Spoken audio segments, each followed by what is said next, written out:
Reka subirenda bakaze mwese shuti banywanyi bacu mukunda kandi mugakurikira amakuru n'ibiganiro tubandanya gushikiriza amakuru n'ibiganiro biba bigezweho kandi biba byakorewe amatohoza mu rurimi rw'ikirundi. Ndabahaye mwaramutse abandi ndabahaye mwiriwe bivanye naho muherereye. Iri ni iteka n'umunezero ntangere bigusubira kubana namwe banywanyi bacu mukunda kandi mugakurikira amakuru n'ibiganiro tubandanya gushikiriza n'amakuru n'ibiganiro biba bigezweho kandi biba byakorewe amatohoza.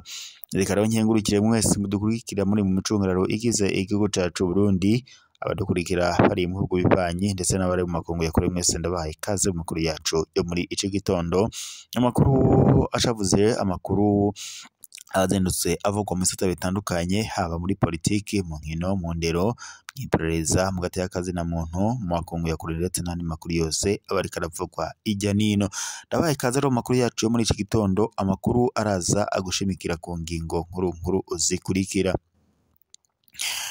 Nyuma y'itorwa ry'ibiziga bitandukanye mu ntara zitandukanye z'u Burundi, bituma abanyagihugu bagira uruhagarara ndetse n'ubwoba, bakabona ko bamaze gutabwa ndetse indongozi z'u Burundi ngo zitakibashaka kubakingira mu kibano.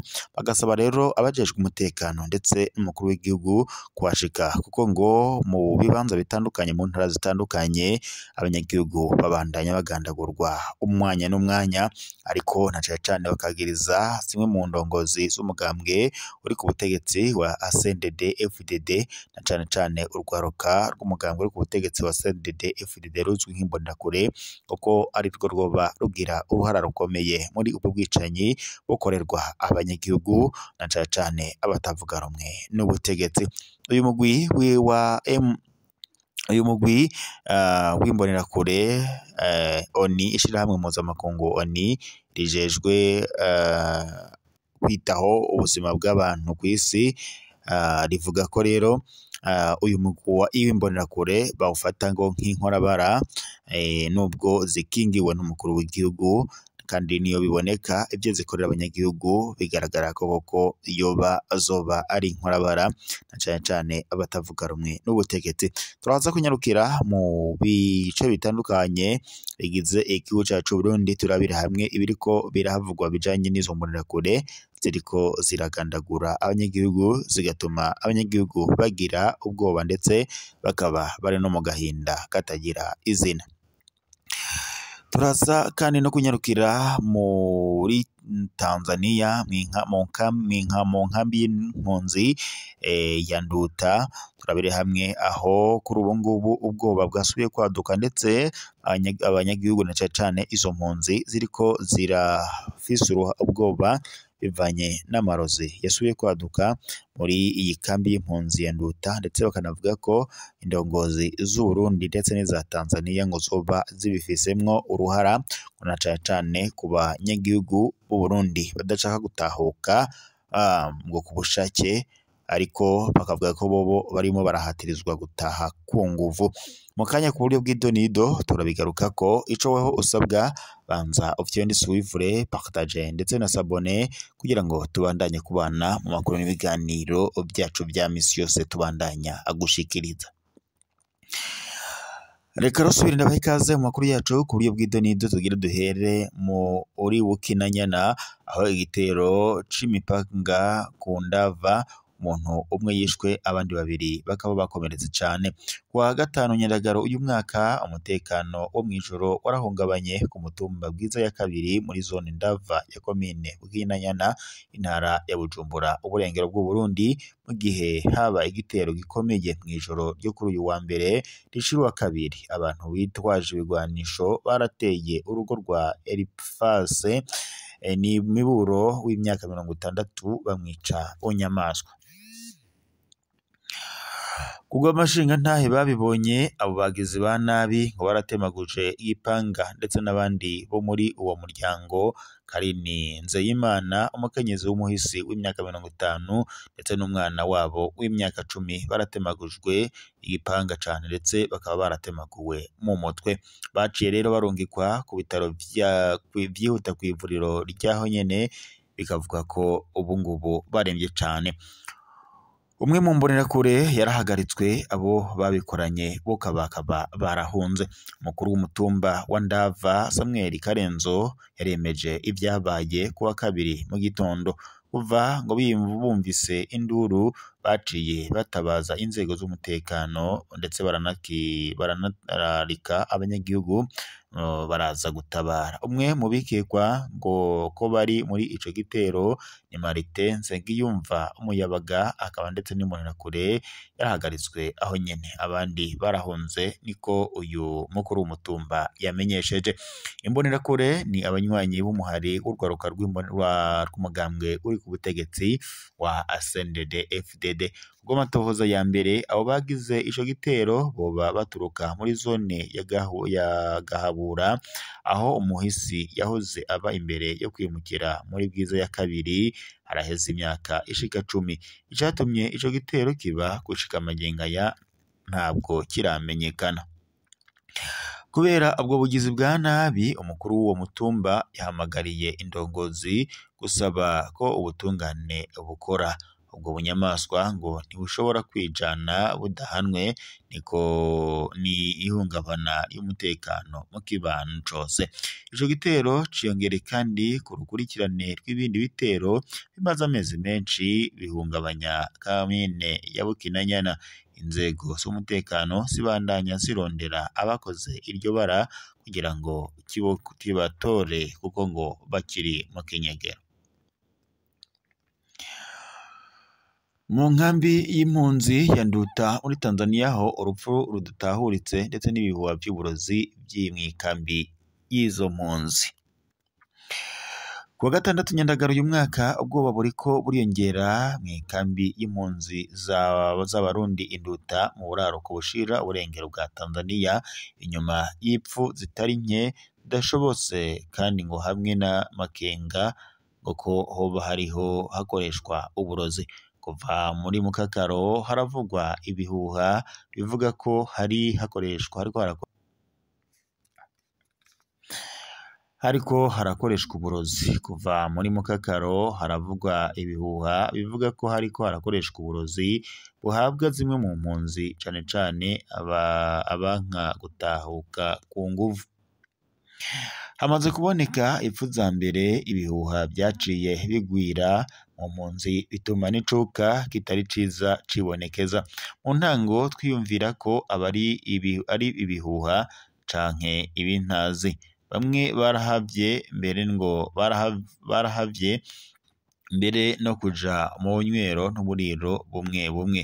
Bavuga ko leta y'u Burundi ngo yoba yarahinduye umukenyuro wo gufata abantu, niko bivugwa n'umwe mu bakuru b'igisagara muri iyo nkambi. Mu ndwi iheze kandi impunzi zishika 10 harimo ndetse abigisha n'abakorerabushake bo mu mashirahamwe afasha impunzi barapfuye inyuma yo kumva ububabare bwo mu nda, inyuma kandi yo kujanwa mu bitaro. Abaganga barapimye barabura icishe abo bagwaye.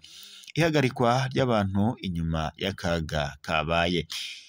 Ibintu byahinduye isura kuri uyu wa mbere igihe impunzi yo muri zone ya 5 yafatwa iri kwigerageza kuroga umugenzi wayo. Byose byatanguye mu umukino umugabo yoba yatanguye guhonja ubwo burozi abuhimu impene ndetse n'inkoko zica zirapfa mu mwanya muto. Bamaze gutabazwa ababanyi baragirije uwo muntu, nawe inyuma yo gufatwa aca yerekana umugwi munini w'abantu bafise uburozi. Ubwo burozi abantu benshi bashika 5 barahagaritswe barapfungwa mu magasho k'igipolisi. Ubwo amasoko mu ntwaro aho mu ikambi nyene abo bagirizwa boba baremeye ko bafise uburozi bwo kwica abantu, banka umugambi wo guhunguka wateguwe n'u Burundi ndetse na Tanzania na HCR. Impunzi nyinshi zibona ko ivyo bishobora gukwega zimwe mu ndongozi zo muri iyo kambi, mbere ndetse na bamwe mu bafitaniye imigenderanire n'indongozi z'u Burundi. Hikekwa ko hari umugambi wo gucakira batavuga rumwe n'ubutegetsi, niko imwe mu mpunzi ashikiriza. Ababa muri iyo kambi basaba ko ubutungane bwokora akazi kabwo, bagasaba ko amatohoza yigenga hamwe ndetse n'amatohoza yo kumviriza abantu ku mugaragaro kugira ngo hamenyekane ukuri. Ikambi ya Nduta icumbikiye impunzi z'abarundi zirenga 58,000, izwi cane nk'iyirimwo abantu benshi batavuga rumwe n'ubutegetsi bw'i Burundi, hamwe ndetse n'imigwi y'abatumva umugambi wo gutaha ku bushake. Muri ayo mezi aheze, ibikorwa vya Tanzania byo guhatira abantu gutahuka ku nguvu berekeza mu Burundi vyarongereje uruhagarara. Ubwo burozi buvugwa buje bwongereza ubwoba bw'agatotezo ko guhungurwa ku nguvu, agatotezo cane cane k'abadashaka gutahuka basanzwe bacumbitse.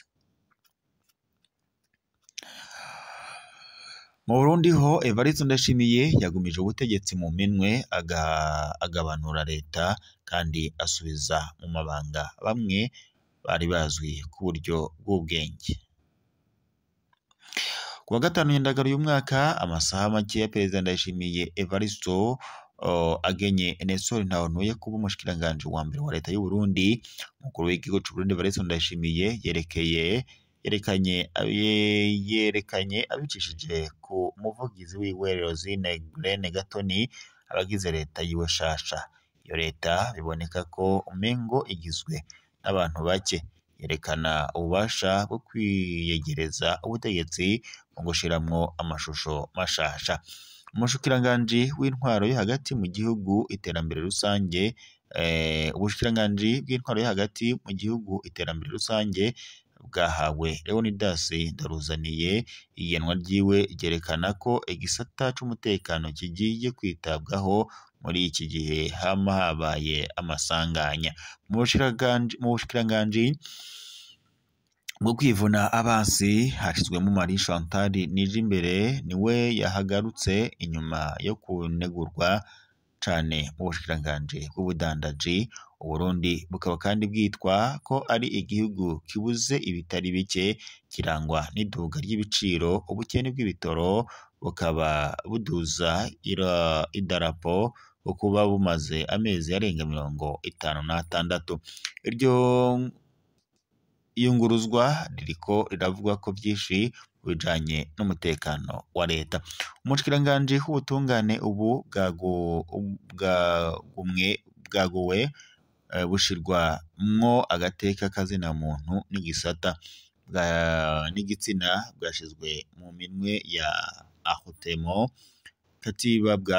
katihabwa umunyamategeko akomeye yegereye cane umugambwe uri ku butegetsi, aje kandi kugarura icizere ku gisata cama caneguwe.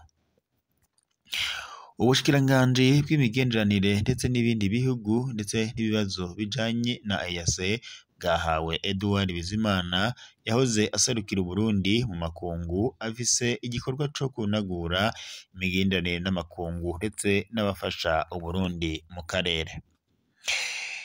Ikigega ca leta cahawe Alain Ndikumana, niwe yasubiriye kandi Ntawontuye, akaba kandi afise ikibazo co gutorera umuti ingorane z'ubutunzi ndetse n'iduga rikomeye ry'ibiciro. Intebe y'umushikiranganji ajejwe ubutare yahawe Dr Hassan Kibeya, ategerezwa kwihutira kunagura ivy'ubutare.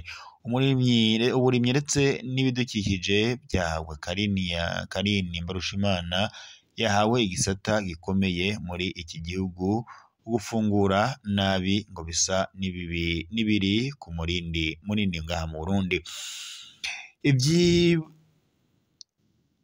Ivy'inyubako za leta bikaba vyahawe Jean Claude Nzobaneza, akazitaho gusubira kubaka amabarabara ndetse no kunagura ibyo kwiyunguruza bijanye n'ibihe. Naho mu gisata c'indero casubizwe François Habyarimana akaba ariwe yagumye muri ico kibanza yari asanzwe arimo, ikimenyetso c'uko ico gisata kigomba kubandanya cerekeza muri kazoza keza k'igihugu. Naho ubushikiranganji bw'amagara y'abantu bwagumye mu minwe ya Baradahana Ridwin yongerewe amabanga kugira ngo abandanye impinduka yazanguye mu gisata c'amagara y'abantu. Naho ubushikiranganji bw'abakozi ba leta bwahawe Lieutenant General Gabriel Nizigama yahoze ari umuyobozi mwishikira mu biro vy'umukuru w'igihugu. Igaruka ryiwe ntiryerekana gusa ko hariho harazamwo igisata c'umutekano, ubuhinga bw'umukuru w'igihugu bwo guha amabanga abasirikare bakuru bo muri CNDD-FDD. Ubwo buhinga butuma atawuzomugwanya haba mu mugambwe uri ku butegetsi canke mu nzego z'umutekano. Inkino n'urwaruka vyahawe Lydia Sekera, umwe mu bagize Komite Internationale Olympique kuva muri 2009, akaba kandi arongoye CNO kuva muri 2017. Azwi cane mu gisata c'inkino, akaba aje kunagura igisata kititabwaho.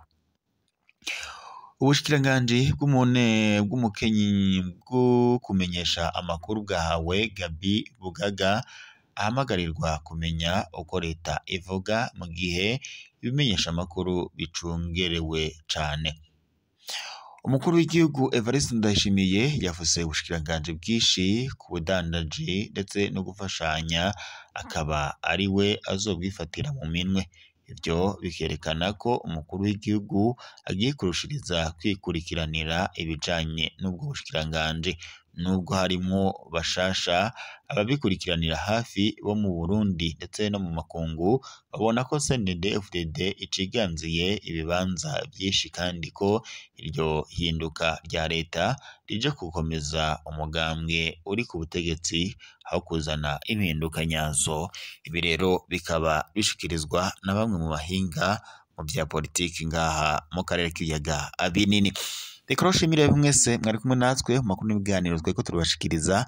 Reka tube dusozere ngaha, turaza gusubira mu makuru raza kubageza ko kuri no muresha kuri yanyu mukunda cyane imwe rudende ya Isange TV.